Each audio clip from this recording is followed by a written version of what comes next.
आप सभी बच्चों को हमारे YouTube चैनल पे स्वागत है। आप सभी बच्चों को पता है कि हम लगातार वीडियो लेके आ रहे हैं। आप सभी बच्चों के लिए लगातार इतनी मेहनत कर रहे हैं। आप सभी बच्चों को हमारे वीडियो पसंद भी आ रहे हैं, तो हमारे वीडियो को लाइक करें, सब्सक्राइब करें, अपने दोस्तों के साथ शेयर करें। ठीक है, ये जो चैनल है आपका आगे चल के जो है जैसे जैसे सब्सक्राइबर बढ़ते जाएंगे, इसके जो है इन्वेस्टमेंट भी बढ़ते जाएंगे। आप सभी को मैं आज जो है बहुत इंपॉर्टेंट बीमारी के बारे में, यानी एक बीमारी है जो कॉमन बीमारी है, जिसको टाइफाइड के नाम से जानते हैं। जब टाइफाइड होता है तो इलाके में आप जब भी गांव या शहरों में आप देखते हैं, जब एक बार टाइफाइड होने लगता है तो बहुत सारे मरीज टाइफाइड के मिलने लगते हैं। बहुत कॉमन सी बीमारी है टाइफाइड, उसी के बारे में आज जानेंगे कि टाइफाइड है क्या। देखो, टाइफाइड को हम दूसरे नाम से भी जानते हैं, उसका नाम है इंटेरिक फीवर। क्या है? इंटेरिक फीवर या इंटेस्टाइनल फीवर के नाम से जानते हैं, या ऐसा बोलते हैं कि साले मतलब टाइफाइड का एक सब टाइफाइड भी होता है जिसको पारा टाइफाइड के नाम से जानते हैं। चलिए तो हम समझते हैं कि what is typhoid, what is पारा टाइफाइड, इसी के बारे में हम लोग समझते हैं। सबसे पहले अगर हम टाइफाइड के बारे में आज पढ़ रहे हैं तो टाइफाइड होता क्यों है भाई, आपको यह समझना पड़ेगा। ये बैक्टीरिया, कौन से बैक्टीरिया की वजह से? तो साल्मोनेला टाइफी नामक बैक्टीरिया से आपको टाइफाइड फीवर होता है। दूसरा आपको दिखाई दे रहा है, ये पारा टाइफाइड जो है ये साल्मोनेला पारा टाइफी नामक बैक्टीरिया द्वारा होता है। साल्मोनेला पारा टाइफी, ये बात आपको याद रखना। अब ये दोनों फीवर को कंबाइंड फॉर्म में, यानी दोनों फीवर को एक साथ जो है हम इंटेरिक फीवर के नाम से जानते हैं। अब चलिए हम जो है पढ़ते हैं साल्मोनेला टाइफी, साल्मोनेला पारा टाइफी के बारे में। आप सभी को ये चीज आपको ध्यान देने की जरूरत है कि जो साल्मोनेला टाइफी है ये कैसी बैक्टीरिया है। मेन हम लोग इसी पर आज फोकस करेंगे, साल्मोनेला टाइफिस पर। आपको यह ध्यान देने की जरूरत है, जो साल्मोनेला टाइफी है ये ग्राम निगेटिव बैक्टीरिया है। कैसी बैक्टीरिया है? ग्राम निगेटिव बैसिलाई है। क्या है? बैसिलाई, यानी बैसिलाई मतलब रॉड शेप। आपको नॉन एस्पोर फॉर्मिंग है, ये एस्पोर का निर्माण नहीं करता है, नॉन एस्पोर फॉर्मिंग बैक्टीरिया है। नॉन एसिड फास्ट भी है, नॉन एसिड फास्ट। फिर आगे जो है आपको देखने को मिलता है भाई कैप्सुलेटेड बैक्टीरिया है। कैसा बैक्टीरिया है? कैप्सुलेटेड। सारी जानकारी आपको हम देंगे। कैप्सुलेटेड भी है, फिर मोटाइल भी है, मोटाइल विद पेरीट्राइकस फ्लैजिला। ये आपको इतनी चीजें इस बैक्टीरिया में दिखती है। फिर अगर बात करते हैं, लैक्टोज फर्मेंटर बैक्टीरिया है, लैक्टोज फर्मेंटर बैक्टीरिया है बैक्टीरिया। इस बैक्टीरिया की फैमिली कौन है? अब आपको एक चीज ध्यान देना है। देखो, ये साल्मोनेला जो दिखाई दे रहा है, ये साल्मोनेला, इसका ये जीनस है। क्या है? जीनस। और ये साल्मोनेला टाइफी जो है पूरा आपको दिखाई दे रहा है, ये स्पीसीज है, स्पीसीज। अब इसमें दो स्पीसीज है साल्मोनेला में, साल्मोनेला टाइफी, साल्मोनेला पारा टाइफी। दोनों को आप क्या बोलते हैं? इंटेरिक फीवर बोलते हैं, या टाइफाइड एंड पारा टाइफाइड के नाम से जानते हैं। अब आपको यहां दिख रहा है, जितनी भी हमने लाइन लिखी है उसके बारे में हम बात करते हैं मेरे प्यारे बच्चों। देखो, ये आपका बैक्टीरिया है, एक बैक्टीरिया का हमने फिगर बनाया, तो बैक्टीरिया रॉड शेप में दिखाई दे रहा है। आपको ये पता चल रहा है कि रॉड शेप यानी लंबाकार स्ट्रक्चर में है। अब इस रॉड शेप बैक्टीरिया पर क्या है कि इस पर एक कैप्सूल का लेयर है। कैसा लेयर है? कैप्सूल। मैं बाहर का एक लेयर बना रहा हूं, ये समझो कैप्सूल है। कैसा लेयर है? ये कैप्सूल है, कैप्सूल, कैप्सूल्स ऑफ बैक्टीरिया। यानी कैप्सूल्स के ऊपर भी आपको क्या दिखाई देते हैं? तो ये आपको फ्लैजिला जो है, पेरीट्राइकस फ्लैजिला दिखाई देता है। ये बात आपको ध्यान देने की जरूरत है। पेरीट्राइकस फ्लैजिला, यही है पेरीट्राइकस फ्लैजिला। बाकी इसके अंदर जो है डीएनए मटेरियल है, जो भी चीजें हैं इसके अंदर है। यानी इसी फ्लैजिला के कारण जो है ये मोटाइल होता है। कैसी मोटिलिटी होती है, यानी इसकी मोटिलिटी कैसी होती है, तो इसको भी आपको ध्यान देने की जरूरत है। कैसे ये एक जगह से दूसरे जगह बॉडी में ट्रेवल करता है, तो उस मोटिलिटी का नाम है स्वार्मिंग मोटिलिटी, स्वार्मिंग मोटिलिटी। ये भी आपको ध्यान देने की जरूरत है। ठीक है, आगे हम बढ़ते हैं मेरे प्यारे बच्चे कि भाई नॉन एस्पोर फॉर्मिंग, यानी एस्पोर बनाने की क्षमता नहीं होती है, यानी ये जो है रेस्टिंग स्टेट में नहीं जाता है। यानी ये इससे जो है, अगर मैं बोलूं कि लंबे समय तक ये जो है नॉन इन्फेक्शियस फॉर्म में या अनफेवरेबल कंडीशन में नहीं रह सकता है, ऐसा मानना है। ठीक है, नॉन एसिड फास्ट बैक्टीरिया का मतलब है ये एसिड में क्या होता है, ये डिस्ट्रॉय हो जाता है। कैप्सुलेटेड, यानी इस पर एक एक्स्ट्रा जो है प्रोटेक्टिव लेयर होता है। अगर जिस पर कैप्सूल है, साल्मोनेला टाइफी पर अगर कैप्सूल है तो इसमें एक एक्स्ट्रा एंटीजन पाया जाता है, VI एंटीजन। फिर है आगे हम बढ़ते हुए प्यारे बच्चे, मोटिलिटी तो हमने बता दिया पेरीट्राइकस फ्लैजिला से है।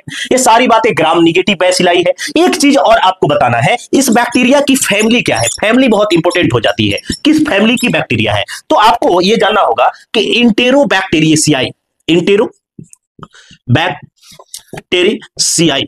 एक्चुअली इंटेरोबैक्टीरियाई क्या है, एक फैमिली है, वैसा इसमें बैक्टीरिया को रखा गया है जो इंटेस्टाइन के अंदर या जीआई ट्रैक्ट के अंदर जो है इंफेक्शन क्रिएट करते हैं। यानी आपके आंत वाली बीमारी जो है, जो बैक्टीरिया जो है आंत वाले बैक्टीरिया है, वो इसी इंटेरोबैक्टीरियाई के अंदर आता है। ये बातें आपको समझ में आई होगी। आखिर ये जो बीमारी है, ये जो इन्फेक्शन है, ये फैलता कैसे है, इन्फेक्शन फैलता कैसे है, या सबसे पहले हम बात करते हैं इन्फेक्शन साइट की, कि किस जगह ये इन्फेक्शन होता है। इन्फेक्शन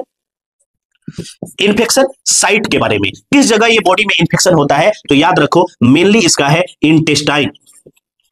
इंटेस्टाइन के अंदर ये इंफेक्शन होता है। फिर बात करते हैं इसका मोड ऑफ ट्रांसमिशन क्या है। मोड ऑफ ट्रांसमिशन कैसे जो है एक जगह से दूसरे जगह, यानी एक व्यक्ति से दूसरे व्यक्ति में फैलता है, ये बात आपको याद रखने की जरूरत है। देखो, contaminated food and water, contaminated food and water, ये आपको याद रखने की जरूरत है कि ये बीमारी किससे होती है, तो कंटामिनेटेड फूड एंड वाटर। अगर आप खाना खा रहे हैं, या आप खाना बना रहे हैं, आप अगर खाना बना रहे हैं तो खाना बनाने से पहले अगर आपको टाइफाइड है या ऐसा लक्षण आ रहा है, सिम्टम दिखाई दे रहे हैं, तो आप अपने हाथ को अच्छे से धो के जो है आप जो है खाना बनाए। यानी आप ऐसा करें कि भाई कोई भी फूड आपकी वजह से कंटामिनेट ना हो। अगर वो कंटामिनेट होगा तो वो बैक्टीरिया जो है फूड में मिल जाएगा, और फूड में मिलने की वजह से जो भी व्यक्ति यानी हेल्दी पर्सन उसको पिएगा, उसको भी टाइफाइड हो जाएगा। ऐसा समझो कि भाई डायरेक्ट कांटेक्ट की वजह से भी ये टाइफाइड हो सकते हैं।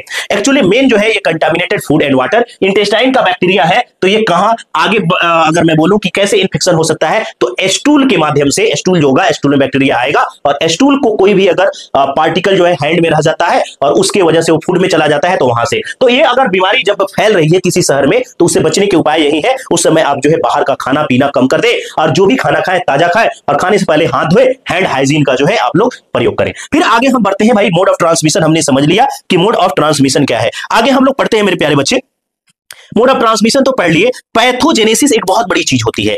What is pathogenesis? पैथोजेनेसिस, जब ये बीमारी होती है तो बीमारी कैसे हमारे बॉडी में फैलती है उसके बारे में हम बात करेंगे। सबसे पहले ये कंटामिनेटेड फूड एंड वाटर का एंटर होता है। कहां होता है? एंटर होके ये किसके द्वारा एंटर होता है, तो कंटामिनेटेड फूड एंड वाटर के द्वारा एंटर होके स्टमक में पहुंचता है। स्टमक में जब पहुंचता है तो ये बैक्टीरिया की खासियत होती है, जो आपको साल्मोनेला टाइफी बैक्टीरिया है, इस बैक्टीरिया की खासियत है एसिड जो है आपको, स्टमक एसिड जो है, स्टमक एसिड रेजिस्टेंस होता है। क्या होता है?